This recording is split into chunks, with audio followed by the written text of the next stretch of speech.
তো সহজে একেবারে কোনো কিছু ছাড়া মানে চিংড়ি মাছ ইলিশ মাছ ছাড়া কচুরলতি রান্না করব। একটুখানি জিরা বাটা, রসুন বাটা, আদা বাটা দিয়ে মশলাটাকে কষাইলাম। তারপরে হচ্ছে সাথে একটুখানি পরিমাণ মতো হলুদ আর লবণ দিয়ে দিয়েছি। এবার এটাকে ভালো করে সুন্দর করে মিশিয়ে তারপর হচ্ছে নাড়াচাড়া দিতে থাকবো। মশলাটা যখন একদম কষানো হয়ে যাবে তখন হচ্ছে মশলা কষানো শেষ, কচুরলতিটাকে আস্তে করে ঢেলে দিলাম মশলার ভিতরে। ঠিক আছে, এবার মশলাটাকে সাথে কচুরলতিটাকে সুন্দর করে আমরা নেড়ে চেড়ে দেবো, যাতে করে হচ্ছে মশলাটার সাথে মিক্স হয়ে যায় আর কি। এভাবে রান্না করে খেয়ে দেখবেন, কোনো চিংড়ি মাছ দিইনি, তারপরও মজা লাগবে।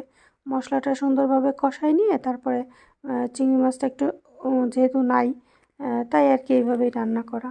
তো যাই হোক, এভাবে আসলে বেশি নাড়াচাড়া করা যাবে না, তাহলে লতিটা ঘটা ঘটা